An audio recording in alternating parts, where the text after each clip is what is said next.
Hello friends, welcome to YouTube channel smart class. तो दोस्तों आज हम लोग मैथ का पार्ट 5 यानी कि पार्ट 4 तक का वीडियो बना हुआ है। इसी चैनल पे आप लोग जाकर के पहले का वीडियो जरूर देख लेना, ताकि इस ऐसा प्रश्न जो है आप लोग को एग्जाम में ना छूटे। और जो हम क्लास में जो आप लोग जो क्वेश्चन नंबर 61 देख रहे हैं, तो 60 तक का क्वेश्चन बना हुआ है, 60 तक इसका सॉल्यूशन भी साथ में है। तो कुछ ऐसा प्रश्न भी आप लोग को इसमें मिलेगा जो पहले का मैथ रिवीजन करवाया गया हो। तो इसमें कुछ हम जान के ऐसा मैथ लाए जो पहले का भी मैथ रहे, ताकि आप लोग वीडियो को पॉज करके उस मैथ को बनाने की कोशिश जरूर करिएगा। तो चलिए बिना टाइम गवाए हम वीडियो को शुरू करते हैं। क्वेश्चन नंबर 61 क्या बोल रहा है कि उस त्रिभुज का क्षेत्रफल ज्ञात करें जिसके शीर्ष 1, -1, -4, और -3, है। त्रिभुज का क्षेत्रफल निकालना है जो निर्देशांक ज्यामिति से क्वेश्चन है। ठीक है, तो एक मैंने लाइन ले लिया जिसपे हम तीनों बिंदु को दर्शा लिए। अब यहाँ दर्शाने के बाद आपको x1 x2 मानना है। तो ये आपका x1 हो जाएगा, ये आपका y1, x2 y2, x3 y3। अब हम लोग को लगाना है त्रिभुज का क्षेत्रफल। तो त्रिभुज का क्षेत्रफल का फार्मूला सबसे पहले आप लोग को पता होना चाहिए सभी बच्चों को, तब मैथ बनाने में मजा आ जाएगा। ठीक है, तो त्रिभुज का क्षेत्रफल का फार्मूला होता है 1/2। ठीक है, क्या हो जाता है 1/2 इंटू x1, सॉरी यहाँ पे लिखना चाहिए ना x, अरे यार चलिए थोड़ा सा गड़बड़ हो गया। 1/2 x1 y2 - y3 plus x2 y3 - y1 plus x3 y1 - y2। ठीक है, इसको मैंने लिख लिया। अब क्या आप लोगों को करना, बस देख देख के तो भर देना है। बस ये सिर्फ फार्मूला था और इसी पे सब वैल्यू पुट करिए, आंसर आप लोगों के सामने आ जाएगा। तो 1/2 x1 का वैल्यू 1 है, y2 6 है, y3 कितना है देखिए -5, और यहाँ पे भी माइनस थे, +5 बन जाएगा। फिर प्लस x2 -4 है, तो प्लस और माइनस क्या बन जाएगा, माइनस। देखिए आप लोगों को बताने के चलते कि मैं हमको काटना ही पड़ रहा है, कोई बात नहीं, आप लोग बस सीखिए। फिर y3 है, y3 कितना -5, फिर माइनस y1 -1 है, और ये भी माइनस थे, +1 हो जाएगा। फिर x3 कितना है -3 है, तो -3 लिख देंगे। y1 -1 है, फिर माइनस फार्मूला के अनुसार y2 6 है, हो गया। सिर्फ भर देना था, देख के भरा गया। 1/2 ये कितना हो जाएगा, 6 × 5 = 11, 11 में 1 से गुना करेंगे 11 ही होगा। ठीक है, 5 में से 1 गया 4, 4 में 4 से गुना करिए -4 में, और -4 अंदर बचा, -4 ये तो +16 हो जाएगा, और ये माइनस माइनस प्लस, तो 6 × 1 = 7, 7 में -3 से गुना करिए +21 हो जाएगा। ठीक है, तो 1/2 गुना 21 6 27, 10 37 से 31 10 48, 2 से कट गया 24, यानी कि 24 वर्ग मात्रा। क्योंकि इसमें कुछ इकाई दिया हो नहीं, इकाई का मतलब कोई भी मात्रा की इसमें है नहीं, ना सेंटीमीटर ना मीटर ना कुछ। तो यहाँ पे आप लोग को लिखना 24 वर्ग मात्रक। बस यही था त्रिभुज का क्षेत्रफल, समझ में आ गया ना। चलिए तो क्वेश्चन नंबर 62 की ओर बढ़ते हैं। प्रश्न संख्या 62 क्या बोल रहा है, यदि थीटा बराबर 30 डिग्री तो सिद्ध करना है कि इतना बराबर 0। मतलब थीटा का वैल्यू 30 है, इस तरफ हम लोग को सब थीटा की जगह 30 भरना है और आंसर हम लोग को 0 लाना है। यही क्वेश्चन कह रहा है। तो कुछ नहीं करना, बस मान भरते चलिए, और हाँ मान याद होना चाहिए। ठीक है, पहले क्या है, हम लोग चलते हैं LHS से, क्योंकि बराबर के इस तरफ है ना, बराबर यहाँ पे है, और बराबर के इस तरफ वाले को हम लोग LHS बोलते हैं, और बराबर के उस तरफ वाले को हम लोग RHS बोलते हैं। तो LHS से चलेंगे, बराबर 0 आ गया, इसका मतलब मेरा प्रूव्ड हो जाएगा।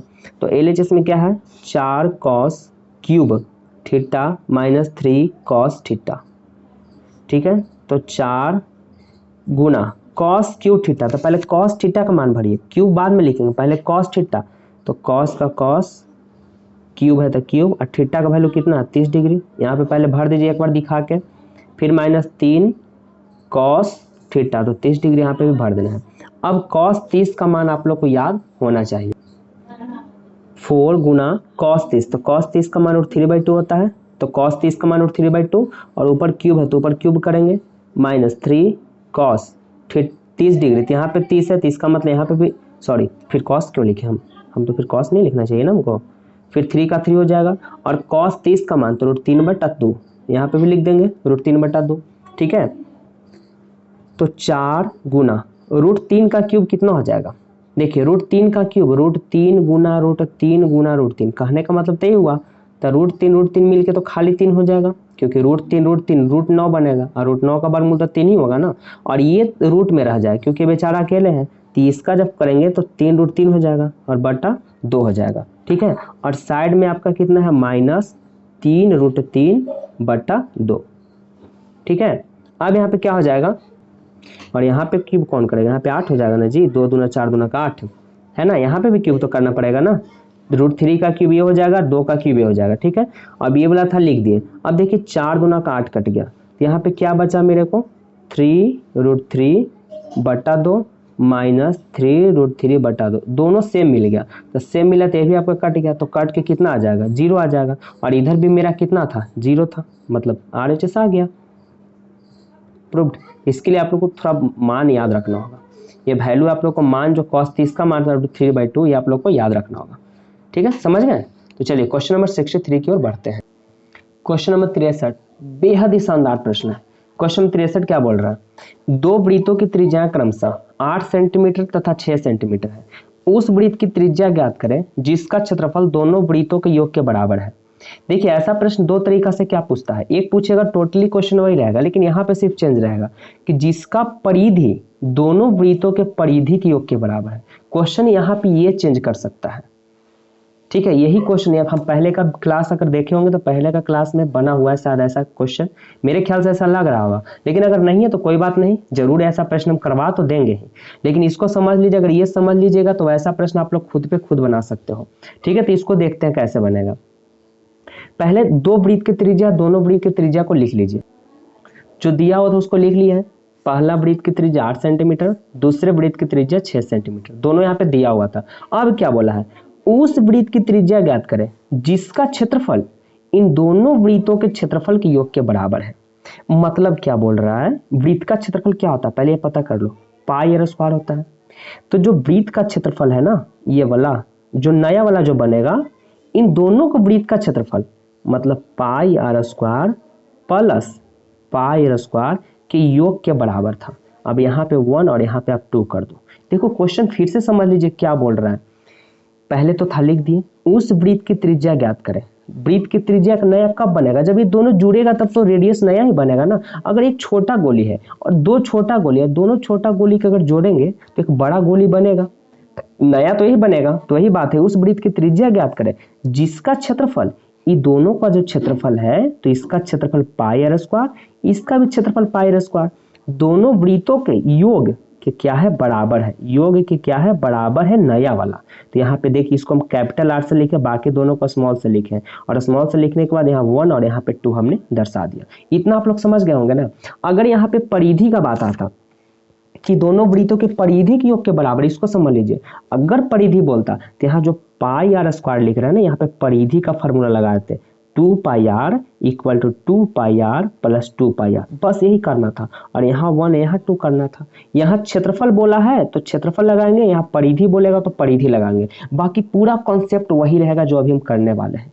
समझ में आ गया बात। यहाँ पे हम बेसिक बता दिए, अगर ऐसा प्रश्न आए तो आप लोग जरूर बनाने की कोशिश करिएगा, ठीक है। तो चलिए आगे बढ़ रहे हैं। अब यहाँ पे देखो तो पाई और पाई कॉमन ले लेंगे, रेडियस तो कॉमन होगा नहीं क्योंकि रेडियस सबका अलग अलग है, तो इसका रेडियस जैसे तैसे जैसे वैसे रहने दीजिए, और इसमें से पाई कॉमन ले लीजिए। तो यहाँ पे क्या बनेगा, r1 का स्क्वायर बचेगा और यहाँ r2 का स्क्वायर बचेगा, यही ना आपका बचेगा। तो अब देखिए पाई से पाई आपका खत्म भी हो गया, तो इधर बचा r² और इधर r1। तो देखिए ये आपका r1 का तो वैल्यू है क्योंकि दो रेडियस है, तो इसका मतलब r1 एक r2 है, तो r1 की जगह भर दीजिए 8 का स्क्वायर, ठीक है। और r2 की जगह भरिए कितना है, 6 है, तो 6 का स्क्वायर भरिए, तो r² का r² हो जाएगा, 8 का स्क्वायर 64, 6 का स्क्वायर 36, यहाँ पे मैंने लिख लिया। अब तो r² बराबर कितना हो जाएगा, दोनों जुड़ेगा तो 100 हो जाएगा, तो r बराबर हो जाएगा √100, यानी कि रेडियस आपका हो जाएगा 10 सेंटीमीटर। क्या हार्ड था जी, एकदम हार्ड नहीं है। और एक बार यहाँ पे परिधि का बात आता तो यहाँ पे हम परिधि का फॉर्मूला लगा देते, बाकी टोटली कॉन्सेप्ट वही लगा है। समझ में आ गया ना बात। तो चलिए वीडियो को जरूर लाइक कर दीजिएगा, बार बार बोले हर वीडियो में बोलना पड़ेगा क्या, मेरे को नहीं ना, आप लोग तो इतना समझदार हैं, वीडियो को लाइक भी जरूर कर दीजिएगा। तो चलिए क्वेश्चन नंबर चलते हैं 64 में। देखिए समझने में दिक्कत हो या ना दिक्कत हो, प्लीज मुझे कमेंट बॉक्स में कमेंट करके जरूर बता दीजिएगा। अपनी राय मुझे जरूर बताइए, अपना राय मुझे शेयर करिए ताकि मुझे भी पता चले कि आप लोग कहाँ तक हो और कितना समझे, ठीक है, तो चलिए आगे बढ़ते हैं। चलिए अगला जो क्वेश्चन है 64, वो आपको माध्य मिल गया। और माध्य आप लोग देख रहे होंगे प्रश्न क्या कह रहा है। एक आपका वर्ग अंतराल दिया हुआ है और एक मनुष्य की संख्या दिया हुआ है। जो वर्ग अंतराल है उसको हम लोग क्लास इंटरवल बोलते हैं, जिसको हम लोग CI से दर्शाते हैं, क्लास इंटरवल। मनुष्य की संख्या, जो क्लास इंटरवल का जो नीचे रहता है वो आपका फ्रीक्वेंसी होता है, यानी बारंबारता। तो यहाँ पे मनुष्य की संख्या के जगह पे आप बारंबारता भी लिख सकते हो। तो वर्ग अंतराल के नीचे वाला बात को याद रखिएगा कि वर्ग अंतराल के जो 0 से 10, 10 से 20, 20 से 30, इसके नीचे जो रहेगा वो वर्ग अंतराल के नीचे बारंबारता होता है। तो ये आपका हो जाएगा बारंबारता, जिसको F से दर्शाते हैं। ये आपका x हो जाएगा, जिसको वर्ग चिन्ह होता है, यहाँ पे वर्ग चिन्ह होता है, x से दर्शाते हैं। और ये दोनों को गुना करके यहाँ पे हम लोग को fx लिखना है। मतलब कि अगर माध्य निकालने की बात है तो ये दोनों डब्बा आपका अवेलेबल पहले से रहेगा। मतलब देखिए 2 डब्बा हम लोग को रखना होगा और 2 अलग से पारना होगा। ये दोनों हम लोग को नया कुछ करना है, ये दोनों में पहले वाला ही बात भराएगा। पहले वाला बात देखिए हम भर ही देते हैं। बोलोगे कि क्या सर क्या बोल रहे हैं, हम समझ ही नहीं रहे। अब समझ गए होंगे। जो प्रश्न था, इस प्रश्न को 2 डिब्बा में भर देना है और बाकी 2 डब्बा का काम हम लोग को करना है। ठीक है, कैसे हम लोग को करना है ये ध्यान दीजिए। ये 2 डब्बा तो अलग से ही करना है। सबसे पहले हम लोग को निकालना है वर्ग चिन्ह। वर्ग चिन्ह कैसे निकलता है, ये दोनों के जोड़ के 2 से डिवाइड करना है। तो दोनों को जोड़ेंगे तो 0 में 10 जोड़ेंगे तो 10, 2 से डिवाइड करेंगे तो हो जाएगा 5। ये दोनों को जोड़िए, 20 और 10 हो गया 30, 30 को 2 से डिवाइड करेंगे तो हो जाएगा 15।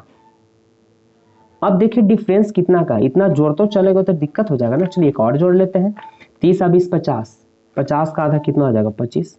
अब इतना मत बढ़िए, यहीं से देख लीजिए कि डिफरेंस कितना का, उतना ही बढ़ा देंगे। देखिए 5 10 15 10 25, 10 10 का डिफरेंस है तो यहाँ तो डायरेक्टली 35 आएगा और यहाँ पे डायरेक्टली मेरा 45 आ जाएगा। ठीक है, वैसे भी जोड़ सकते हो, 45 50 और 40 90 भागा 2 तो 45 हो जाएगा। अब हम लोग को निकालना है एफ एक्स कहने का मतलब हो गया गुना करके। ये दोनों को हम लोग को गुना करके यहाँ पे लिखना है। तो दोनों को गुना करके लिखिए। तो 5 में 5 से गुना करेंगे तो हो जाएगा 25, 15 में 10 से गुना करेंगे हो जाएगा 150, 25 में 25 से गुना करेंगे हो जाएगा 625। ठीक है, 35 में 5 से गुना करेंगे तो हो जाएगा 175 और 45 में 11 से गुना करेंगे तो हो जाएगा 495। आपका जोड़ के यहाँ पे लिखा गया। इतना तो कर लोगे आप लोग। और माध्य का फॉर्मूला क्या होता है, सिग्मा। देखिए सिग्मा एफ एक्स बटा सिग्मा एफ, यही आपका फॉर्मूला होता है।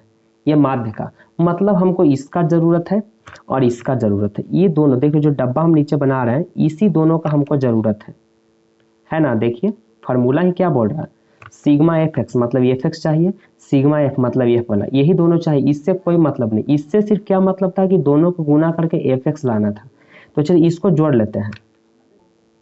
इसको जब जोड़ेंगे तो सिग्मा एफ एक्स का मान आ जाएगा 1470 और सिग्मा एफ का मान कितना हो जाएगा 56 हो जाएगा।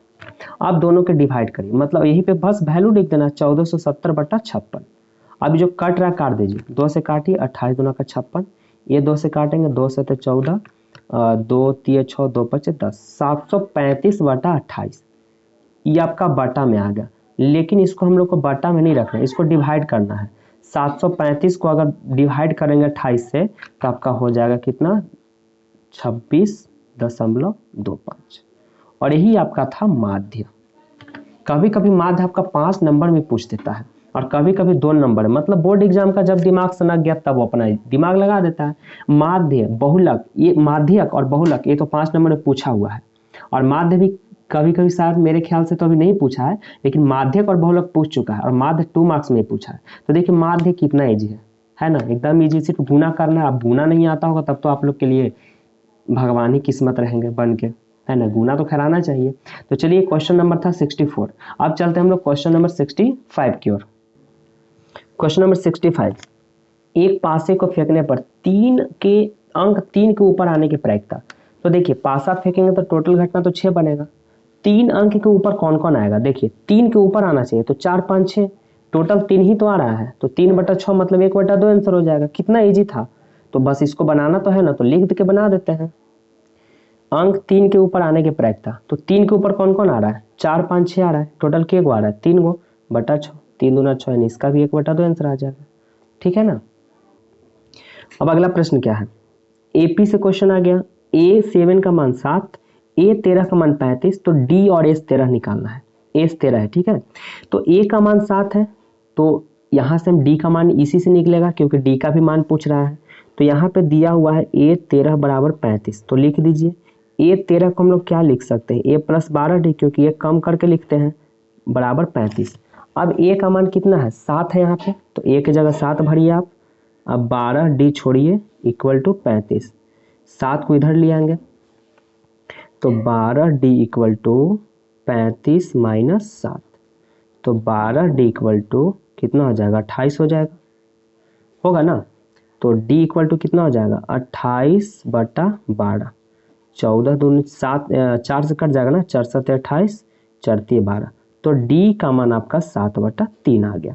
मतलब एक आंसर तो डन है कि 7/3 हो गया, लेकिन अगला आंसर क्या निकालना है, S13 का मान निकालना है। ठीक है, देखिए S13 का मान निकालना है, इसका मतलब क्या पूछ रहा था, n का मान कितना हो जाएगा 13, क्योंकि S13 बोल रहा था, Sn होता है, तो n के जगह पर 13 अवेलेबल है, मतलब n जहां जा रहेगा 13 भरेंगे, तो यहाँ पे Sn का फार्मूला लगाएंगे। ठीक है, n/2 into 2a plus n-1 into D, ये आपका होता है। ठीक है, तो n का मान आप 13 भर दो, जहां जहां n है वहां आप 13 भर दीजिए।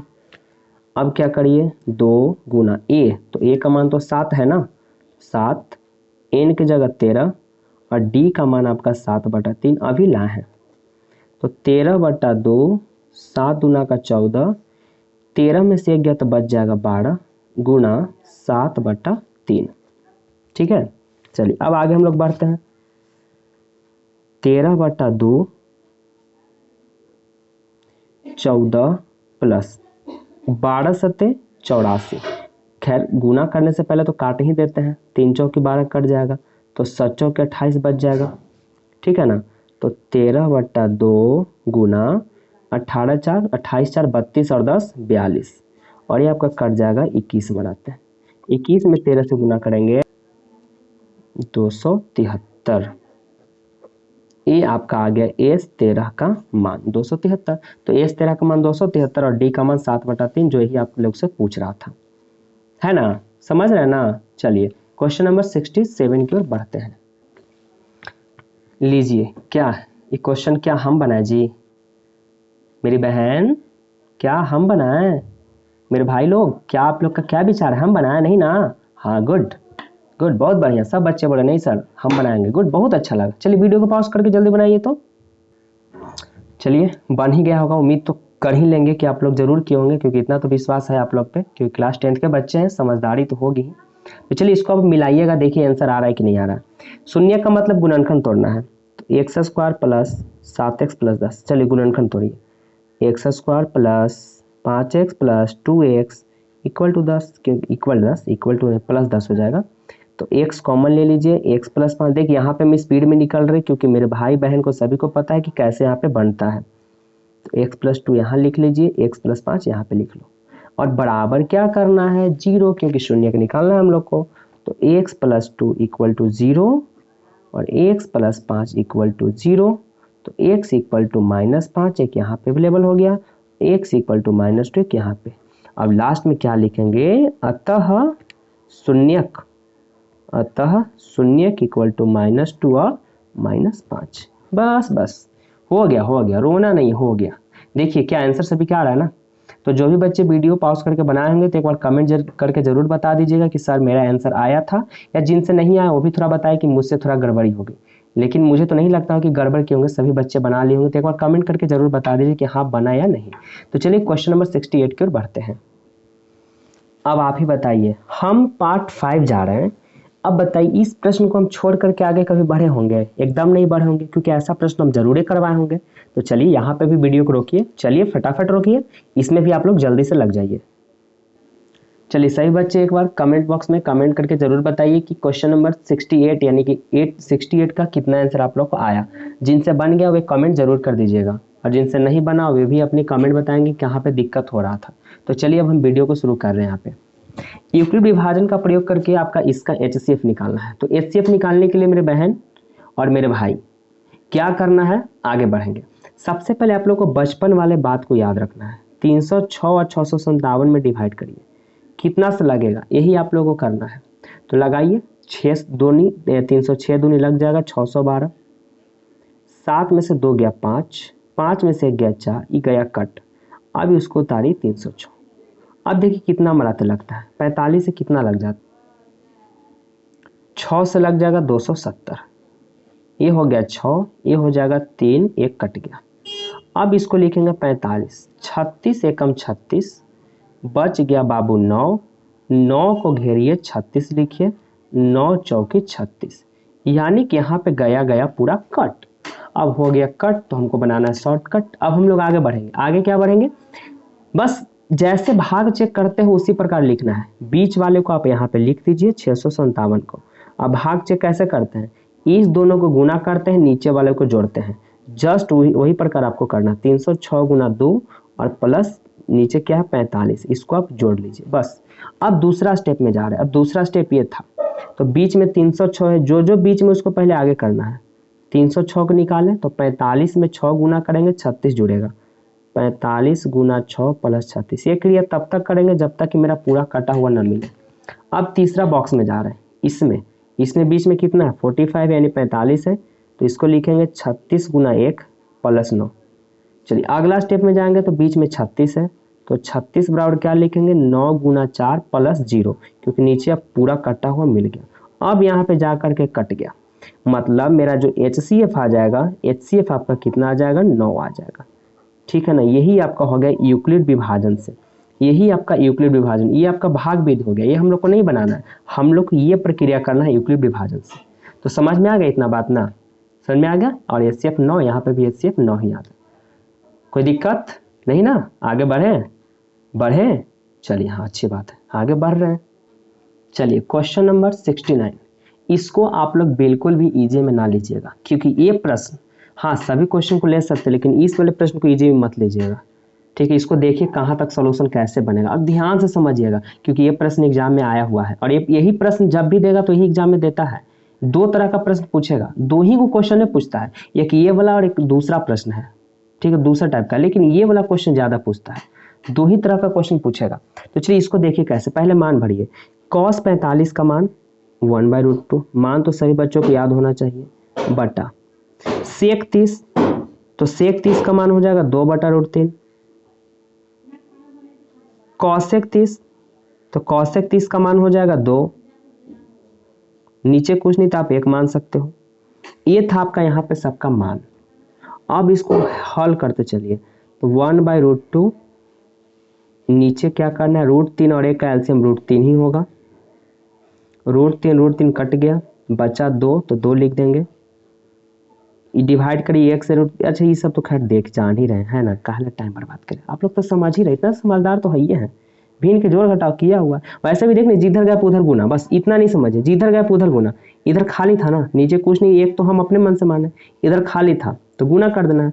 2 में √3 से गुना करिए, 2√3 हो गया, और ये जो बचा हुआ था उसको आप लिख दीजिए, और नीचे था जो लिख दिए। अब तो समझ गए ना, इतना करने में आप लोग 1 से भागा दे, जिसमें आप लोग ज्यादा कंफ्यूज हो जाओगे। कुछ नहीं करना, जिधर गया उधर गुना मार देना है, गुना हो गया यहाँ पे, फिर ये बचा इसको लिख दिया, आगे था, समझ में इतना आ गया। चलिए अब क्या करना है, 1/√2, अब 4 को बटा वाला है, तो ये वाला तो वो इसी रह देते हैं, और ये वाला √3 को ऊपर भेज देंगे, और 2 + 2√3 को नीचे रखेंगे। कुछ इस प्रकार से 4 को बटा वाला मैथ होता है। अब क्या करना है, √3 में 1 से गुना करें √3, और बटा √2 से दोनों में गुना करना है, तो √2 से 2 में तो 2√2 हो जाएगा, प्लस √2 से 2√3 में तो 2√6 हो जाएगा, गुना होगा तो, क्योंकि ये अलग है और रूट वाले को साथ ही गुना करते हैं। समझ में आ गया इतना बात। आप देखिए क्या करेंगे, अब यहाँ से परिमेयकरण करिए, मतलब √3 को रहने दीजिए, 2√2 जो क्वेश्चन था उसी को पहले लिख लीजिए, फिर गुना। परिमेयकरण कैसे करेंगे, यही वाला चीज़ आपको ऊपर लिखना, बस चिन्ह खाली पलट देना है, खाली चिन्ह को आपको पलट देना है, बस चिन्ह पलटा गया, चिन्ह पलटा गया ना, बस। अब √3 से दोनों में गुना करिए, तो √3 से इसमें गुना होगा तो 2 के तो 2 हो जाएगा, और √3 में √2 से तो √6 हो जाएगा, माइनस 2 का 2 रहने दीजिए, √6 में √3 से तो √18 हो जाएगा और बटा नीचे तो आपका फार्मूला है, देखिए ना दोनों जगह सेम है, मतलब ए सेम हो गया और बी इसको मान लेते हैं तो बी भी सेम है और प्लस और माइनस, यानी ए प्लस बी और ए माइनस बी, फार्मूला होता है ए स्क्वायर माइनस बी स्क्वायर। तो ए स्क्वायर कितना है 2√2 है, तो 2√2 का स्क्वायर माइनस 2√6 का स्क्वायर। फार्मूला क्या लगा, पता चला? नहीं पता चला कोई बात नहीं, फार्मूला था ए स्क्वायर माइनस बी स्क्वायर बराबर ए प्लस बी और ए माइनस बी, यही तो था। बोलो कैसे सर? देख लो, जो यहाँ पे है वही यहाँ पे है, इसका मतलब जो यहाँ पे है जो यहाँ पे है ना, b और b दोनों सेम है, तो यहाँ पे भी और यहाँ पे भी सेम है, एक प्लस एक माइनस, एक प्लस एक माइनस, तो क्या यही ना फार्मूला बना कि इसको स्क्वायर कर देना, इसको स्क्वायर कर देना, तो इसको स्क्वायर कर दे, इसको स्क्वायर कर दिए। अब तो समझ में आ गया ना बात? आप समझा नहीं समझ में? आप बहुत बढ़िया। चलिए आगे बढ़ते हैं। अब आगे क्या करना आप लोग को, देखिए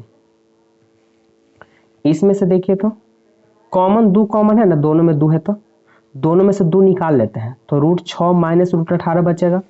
चलिए 2 कॉमन लेते हैं तो क्या बच जाएगा, √6 माइनस √18 और बटा नीचे वाले को हल करिए, 2√2 का स्क्वायर कितना होगा, तो पहले 2 का स्क्वायर 4 बन जाएगा और √2 का स्क्वायर 2 ही होगा, क्योंकि रूट में जितना का स्क्वायर पूछता है सिर्फ रूट हट जाता है।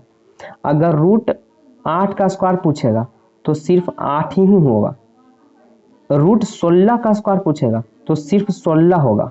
समझ में आ गया बात? उसी प्रकार 2 का स्क्वायर 4 और √2 का स्क्वायर 2, तो 4 दूना 8 हो जाएगा। समझ में आ गया ना बात? यहाँ पे 8 माइनस, चलिए एक और आ रहा है यहाँ पे, समझिए ये तो रूट में नहीं है, तो 2 के स्क्वायर तो 4 बन जाएगा और √6 के स्क्वायर 6 खाली बनेगा, तो 4 छक 24। बहुत बढ़िया, सब लोग बच्चे अपने मन में बोल लिए, तो कितना मेरे बच्चे लोग बहुत समझदार हैं। समझ में आ गया बात? 2 का स्क्वायर 4 और √6 का स्क्वायर 6, तो 6 चौकी 24। आगे बढ़े, चलिए 2 √6 माइनस √18 और 24 में से 8 घटेगा तो -16 हो जाएगा ना, 2 8 16, 8 बचेगा। ऊपर अब क्या बचा, √6 माइनस √18 बटा -8। अब देखिए यहाँ तक भी आंसर हो सकता है, लेकिन आंसर तो एग्जाम में ऐसा आंसर दे ही नहीं रहा है। आंसर कैसे दे रहा है, देखिए पहले अब क्या करिए ना, माइनस को ऊपर भेज दीजिए। अब जैसे ही माइनस ऊपर जाएगा तो अंकवा पलट जाएगा, यानी चिन्हवा पलट जाएगा, अंक नहीं पलट, चिन्ह उल्टा हो जाएगा। तो देखिए माइनस जैसे ऊपर जाएगा, देखिए लिख के समझा देते आपको पहले। चलिए माइनस को ऊपर भेज दिए और जो अंदर था उसको पहले आप रहने दीजिए, कोई दिक्कत नहीं ना, माइनस तो ऊपर जा ही सकता है, माइनस ऊपर नीचे दोनों जगह रहता है। अब माइनस से दोनों में गुना कर दो, तो ये 6 तो माइनस में बन जाएगा और 18 माइनस वाला प्लस में हो जाएगा, तो इसको खाली आगे कर देते हैं ताकि प्लस वाला आगे रहे, सुंदर लगेगा, और माइनस √6 को पीछे कर देते हैं बटा 8। कोई दिक्कत यहाँ तक? बिल्कुल नहीं ना है। अब 18 देखिए कितना का खंड है, 18 कितना का, 3√2 का, तो 18 के जगह पे 3√2 लिखेंगे, माइनस √6 लिखेंगे बटा 8 लिखेंगे। यही था मेरे दोस्त आंसर। बताइए ये क्वेश्चन बोलो कि सर हार्ड था, तो हमको भी लगेगा कि बोलने देंगे हम, बिल्कुल नहीं, हार्ड नहीं है, सिर्फ कैलकुलेशन है। हार्ड क्या होता है, मान जिसको नहीं याद है उसको हार्ड है। यहाँ तक जो बच्चे कर लेंगे, यहाँ तक तो फिर सब कैलकुलेशन हो रहा है, कैसे कैसे किया जा रहा है। समझ में आ गया ना बात? इस प्रश्न में थोड़ा लगा होगा कि हाँ दम खम है इसमें, और ऐसा प्रश्न आप लोग को बनाना भी चाहिए। इस प्रश्न में थोड़ा सा लगा होगा, मेहनत इसमें कुछ लगेगा, आप लोग मेहनत करनी पड़ेगी इसमें। समझ में आ गया बात? दिक्कत नहीं होना चाहिए, क्योंकि हम बहुत तोड़ के बताए हैं। ठीक है, तो चलिए क्वेश्चन नंबर 70 की ओर बढ़ते हैं। चलिए क्वेश्चन नंबर 70 क्या बोल रहा है, मान भरना। देखिए मान वाला फार्मूला बहुत हम बार बार बोल रहे हैं, याद कर लीजिएगा। देखिए मान भर के यहाँ पे बनाइए, क्या मान भरेंगे, 2 का 2, tan 45 का मान 1 होता है, एक पहले लिखिए। अब स्क्वायर करना तो स्क्वायर करिए, पहले मान भर देंगे, उसके बाद ही जो करना रहेगा पावर में वही करेंगे। cos 60 है तो cos 60 का मान पहले भरिए, तो 1/2 हो जाएगा, और इसका स्क्वायर है तो अब करेंगे इसका स्क्वायर, फिर प्लस sin 60 है तो sin 60 का मान √3/2 होता है, अब √3/2 लिख के इसका स्क्वायर करना था तो स्क्वायर करेंगे। अब देखिए 1 का स्क्वायर 1, 2 में 1 से गुना करेंगे 2, 1 का स्क्वायर 1 और 2 का स्क्वायर 4, तो 1/4। √3 का स्क्वायर 3, इसके पहले वीडियो बना है कि रूट में जितना का स्क्वायर बोलेगा वही हो जाता है, और 2 का स्क्वायर 4 हो जाएगा। ठीक है, अब आप नीचे कुछ नहीं, तो 1 मान लो, यहाँ पे एलसीएम ले लो आप, 4 हो जाएगा, ये तो 8 हो जाएगा आपका। अब ये भी मत बोलना सर आप 8 कैसे लिया, ये तो ये तो पूछना गलत बात है ना। अब ये आपका 1 हो जाएगा, ये आपका 3 हो जाएगा। कितना हो जाएगा मेरे भाई, 8 3 11 1 12 और 12/4 बोले तो 3, यानी कि इसका आंसर जो आपका 3 आ जाएगा। बस ये जो आप प्रश्न देख रहे होंगे ऐसा प्रश्न हम करवाए हैं, लेकिन उस प्रश्न में थोड़ा सा डिफरेंस क्या था कि वहाँ पे tan और cot मिला था और यहाँ पे sin और cos आ गया। क्या इसमें दिक्कत होगा? दिक्कत तो नहीं होगा। बनाने की कोशिश तो ज़रूर आप लोगों को करना चाहिए था, लेकिन करेंगे तो नहीं, ठीक है। लेकिन कर लीजिएगा, जिनसे बनता वो ज़रूर मुझे बता दीजिएगा कमेंट बॉक्स में करके कि मुझसे बन गया है। बाकी तो हम फिर हैं ही, हम तो बताएंगे ही, लेकिन आप लोग को बनाना चाहिए यहाँ पे, ठीक है। चलिए हम बढ़ते हैं यहाँ पे। पहले क्या लिखेंगे कि हम जानते हैं कि, ठीक है, हम जानते हैं कि, क्या जानते हैं कि एंगल ए और एंगल बी और एंगल सी, अगर तीनों एंगल को जोड़ा जाए तो 180 डिग्री होता है, सभी को पता है। यहाँ पे बी और सी की ज़रूरत है तो बी और सी को आप यहाँ पे रहने दीजिए, ठीक है, और ए को इस तरफ भेज दीजिए। इतना तो आप लोग कर लोगे, भेज दिए। अब चलिए प्रश्न से। प्रश्न कहने का मतलब हम लोग चलते हैं LHS से, LHS से चलेंगे, हम लोग को RHS लाना है। तो LHS में क्या दिया हुआ है, साइन B + C/2। तो साइन का साइन रखो, B + C का मान 180 - A है, डायरेक्टली यहाँ पे दिया हुआ, इसके जगह पे में ही वाला मान भर देंगे और बटा 2 करेंगे। अब क्या करना है, सबको अलग अलग, मतलब साइन 180/2 को अलग करो और A/2 को अलग करो, क्योंकि बटा दोनों पे तो अलग अलग करना पड़ेगा। 2 से 90 मिलाते कट गया, तो बचा मेरा साइन 90 - A/2 और साइन 90 - थीटा क्या हो रहता है, कॉस, और थीटा का मान A/2। बस हम लोग को यही तो लाना था। देखिए उस तरफ हम दिखाते हैं तुरंत। यहाँ पे देखिए कॉस A/2 लाना था और यहाँ पे भी मेरा कॉस A/2, क्योंकि एक साइन 90 - थीटा का फार्मूला ही होता है साइन 90 - थीटा कॉस थीटा। तो यहाँ पे A/2 हो जाएगा। समझ में आ गया बात ना। यही क्वेश्चन नंबर 71 था। तो चलिए अब चलते हैं 72 नंबर में। क्वेश्चन नंबर 72, एक गोले का व्यास 6 सेंटीमीटर है और इसे पिघला करके 0.2 सेंटीमीटर वाला एक तार बनाया गया।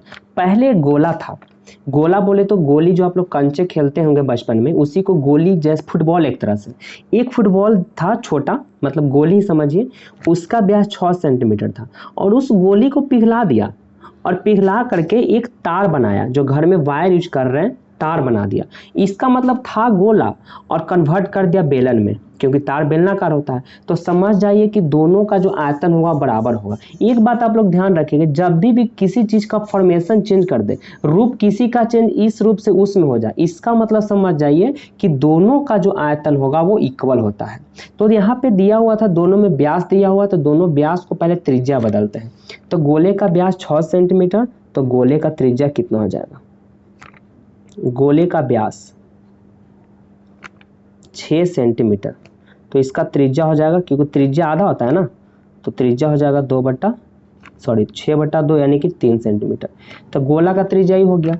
अब एक दिया हुआ था, इसे पिघलाकर 0.2 सेंटीमीटर वाला एक तार बनाया।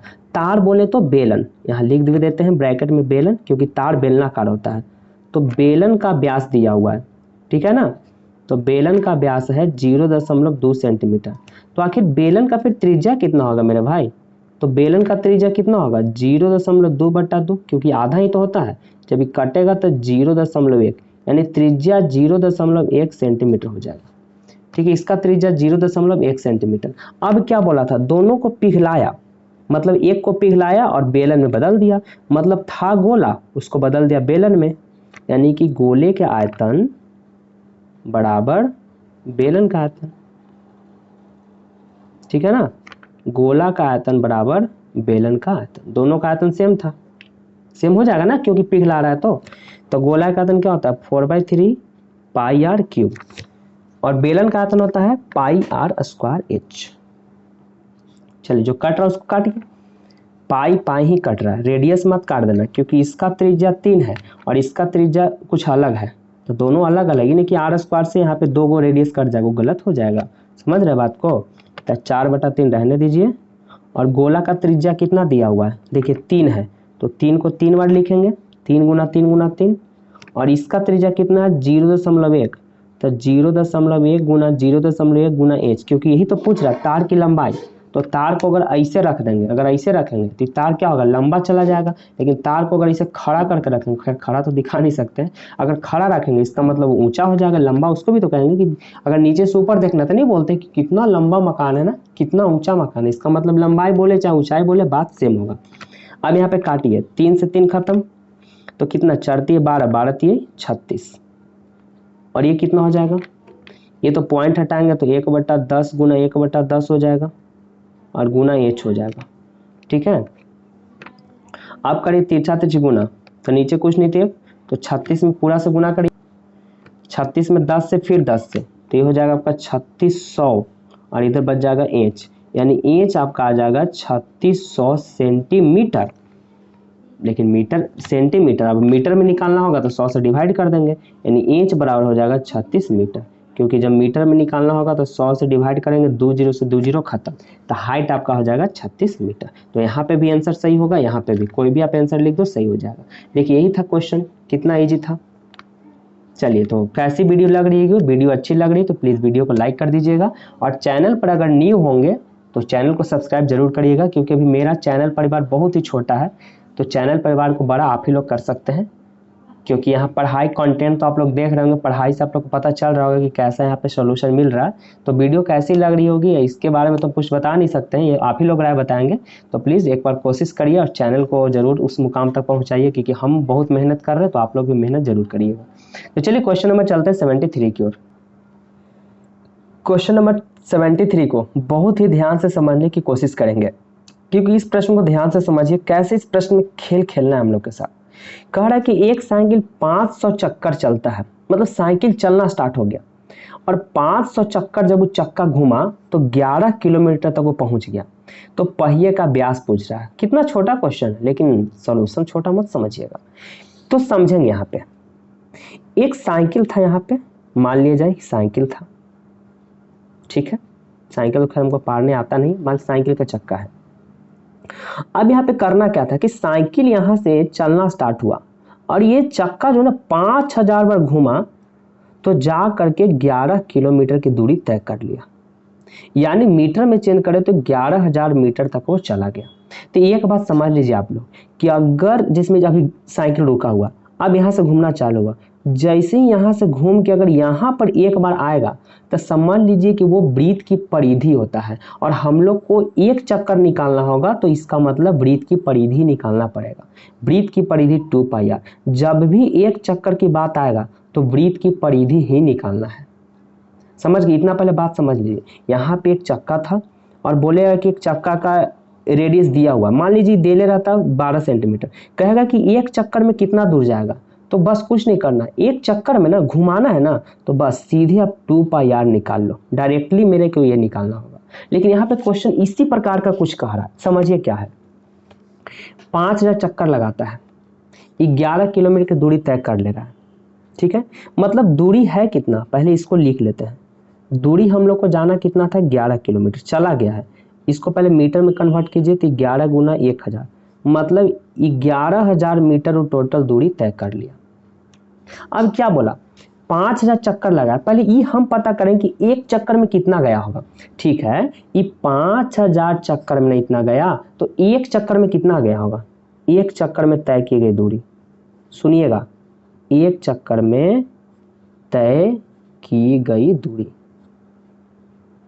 तभी हम क्या बोले कि अगर कोई साइकिल रुका हुआ है, अगर इसको यहाँ पे चक्का है और यहाँ पे तो हो गया सेंटर, यहाँ से अगर चलना स्टार्ट किया, अगर एक चक्कर यहाँ पे लगाया, इसका मतलब वृत्त की परिधि निकालना है, हम अभी ना बताए थे। तो एक चक्कर में कितना दूरी तय किया होगा, इसका मतलब 2πr गया होगा, समझ रहे हैं ना, 2πr। तो टोटल 1000 चक्कर नहीं था, टोटल एक चक्कर नहीं 5000 चक्कर था, यानी कि 2 गुना 22/7 गुना कितना हो जाएगा, रेडियस, रेडियस तो भी है हमको पता नहीं, रेडियस को छोड़ दीजिए। तो एक चक्कर में इतना जा रहा था तो 5000 चक्कर में कितना जाएगा, इसमें 5000 से गुना कर देंगे, मतलब इतना दूर जाएगा। समझिएगा ध्यान से, एकदम तोड़ तोड़ के हम बताने की कोशिश कर रहे हैं। अब देखिए प्रश्न से अब क्या हम लोग करने वाले, यहाँ से कमाल, समझिएगा। यहाँ पे एक चक्कर में इतना तो जाएगा क्योंकि वृत्त की परिधि निकालना है, तो एक चक्कर में इतना जाएगा, तो 5000 चक्कर में कितना जाएगा, गुना कर लेंगे। अब देखिए क्या कह रहा था, 2 गुना 22/7 गुना R गुना 5000 बराबर यहाँ पर लिखेंगे 11000। अब बोलो कहाँ से लिखाया, तो देखिए प्रश्न में क्या बोला था कि 5000 चक्कर में 11 किलोमीटर जा रहा है और हम 5000 चक्कर में निकाले कि इतना दूर जा रहा है, मतलब ये अपना मन से निकाले तो ई आ रहा था और क्वेश्चन में दिया हो ई वाला, इसका मतलब दोनों तो जरूरी आपस में बराबर होगा, तभी तो यहाँ पे आ रहा है ना, यही हम लोग यहाँ पे बराबर किए हैं। पहले क्वेश्चन क्या था कि 5000 चक्कर में इतना किलोमीटर गया, इतना तो गया, ये किताब में दिया, ठीक है। अब हम निकाले कि 5000 चक्कर में मेरे हिसाब से कहाँ गया, तो 5000 चक्कर में मेरे हिसाब से इतना दूर गया, मतलब इसका डिस्टेंस और इसका डिस्टेंस दोनों आपस में क्या हो जाएगा, बराबर होगा, क्योंकि बुक के अनुसार ये हम निकाले और ये हम निकाले तो इसी के अनुसार तो निकला ना पैटर्न पे, तो इसका मतलब इसका दूरी और इसका दूरी आपस में क्या हो जाएगा, बराबर हो जाएगा। बस यही बात समझना था। अब इसको काट छाट कर दीजिए, आंसर आ जाएगा। समझ रहे बात को, देखिए यहाँ पे क्या क्या लग गया, 3 0 से 3 0 खत्म, तो क्या बचा यहाँ पे 11 दूना 22 भी कट गया, ठीक है, तो बच गया 2 दूना का 4/7 R और इक्वल टू कुछ नहीं, इधर 1 बच गया, ठीक है। और यहाँ 5, यहाँ पे 5 भी है ना, R गुना 5, सॉरी चलो यहाँ पे 5 भी है, 5 भी लिख देते हैं, आगे जगह नहीं था कोई बात नहीं। 2 दूना 4 कर लिए, 2 दूना 4, 5 R था, 5 R हो गया। अब देखिए तिरछा तिरछा गुना करिए, 7 में 1 से तो 7 हो जाएगा, पहले इसे गुना कर लेते हैं, 5 4 R में 1 से तो 5 की 20 R हो जाएगा बराबर 7 हो जाएगा। तो रेडियस कितना हो जाएगा मेरे भाई, 7/20, यानी हमको त्रिज्या निकल के आ गया, लेकिन हमको त्रिज्या नहीं पूछा है, हमसे पूछा है व्यास, ठीक है, हमसे व्यास पूछ रहा है, तो व्यास दुगुना होता है, व्यास होता है 2 गुना त्रिज्या, त्रिज्या का 2 गुना होता है, तो 2 गुना त्रिज्या है 7/20, 2 दही 20, यानी कि व्यास जो होगा 7/10 सेंटीमीटर, यही आपका हो जाएगा व्यास। देखिए ये तो लग रहा होगा दिमाग जैसा थोड़ा लगाने वाला प्रश्न था, ठीक नहीं, थोड़ा सा दिमाग लगाना था, हल्का ही दिमाग लगाना था, ठीक है, बाकी तो सब आप लोग कर ही लोगे। चलिए तो कैसी वीडियो लग रही है एक बार जरूर बताइएगा हमें कमेंट बॉक्स में कमेंट करके थोड़ा। तो क्वेश्चन नंबर चलते हैं 74 की ओर। देखिए इसी प्रकार का क्वेश्चन हम 72 में बताए हैं, 73 कुछ और बता दिए, 74 में कुछ आ गया ना, 73 में प्रश्न ये वाला था, 72 में प्रश्न जस्ट इसी तरह का बताया है कि किसी चीज को पिघला दिया, गोला को पिघलाया और उसे बेलन में, मतलब तार था तार में बदल दिया। इसी प्रकार का क्वेश्चन यहाँ पे है कि गोला है फिर पिघला के बेलन में ही डाल रहा है, वहां पे तार था लेकिन अभी साफ बेलन दे दिया, क्वेश्चन तो वही है। तो क्या इस प्रश्न को बनाने की कोशिश आप लोग नहीं करेंगे, करना तो चाहिए ना, करिएगा जरूर, ठीक है। तो चलिए यहाँ पे हम बताते हैं, जो जो लिखा हुआ पहले आप लिख लीजिए। त्रिज्या 4.2 सेंटीमीटर वाले धातु के एक गोले को पिघला रहा है, मतलब गोला का त्रिज्या दिया हुआ है, ठीक है, दिया है गोला की त्रिज्या 4.2 सेंटीमीटर, गोला का त्रिज्या दिया हुआ है, पिघला करके 6 सेंटीमीटर वाले बेलन में रूप डाल रहा है, मतलब बेलन का त्रिज्या दिया हुआ, उसके पिछले वाला में था सब व्यास दिया हुआ था, हमको त्रिज्या पहले बदलना था, यहाँ पे त्रिज्या खुद बदल के दिया हुआ है, हम लोग को सिर्फ लिख लेना है। अब प्रश्न से चलेंगे, क्या बोला रहा है प्रश्न, प्रश्न बोल रहा है कि गोले को पिघला दिया बेलन में बदल दिया, इसका मतलब दोनों का आयतन बराबर होगा, पिछले बार हम बताए हैं, कुछ देर पहले भी बताए हैं। तो क्या लिखेंगे कि गोले का आयतन बराबर बेलन का आयतन, यही तो क्वेश्चन कह रहा है, गोले का आयतन बराबर बेलन का आयतन, ठीक है। तो गोले का आयतन सभी जान रहे 4/3 पाई r क्यूब होता है और बेलन का आयतन पाई r स्क्वायर h, क्योंकि एकदम जस्ट एक h का मान पूछ रहा है बेलन की ऊंचाई, उसमें था लंबाई पूछ रहा था, इसमें ऊंचाई पूछ दिया, बातवा वही है, लंबाई को ही ऊंचाई बोला गया है, दोनों सेम बात है। पाई से पाई खत्म करिए, 4/3, त्रिज्या कितना है, गोला का त्रिज्या कितना है, 4.2 को 3 बार लिखेंगे, ठीक है, 4.2 को 3 बार लिखेंगे। और बेलन का आयतन में त्रिज्या कितना है, 6 गुना 6 है, और एच पूछ रहा है, ये तो आपका लिखना ही, एच का एच ही लिखना है। अब पहले पॉइंट हटाइए ताकि आप लोग को इजी बने, चलिए हटेगा तो 42/10 हो जाएगा, ये भी 42/10 होगा और ये भी 42/10 हो जाएगा, और इधर हो जाएगा 6 गुना 6 गुना एच, ठीक है।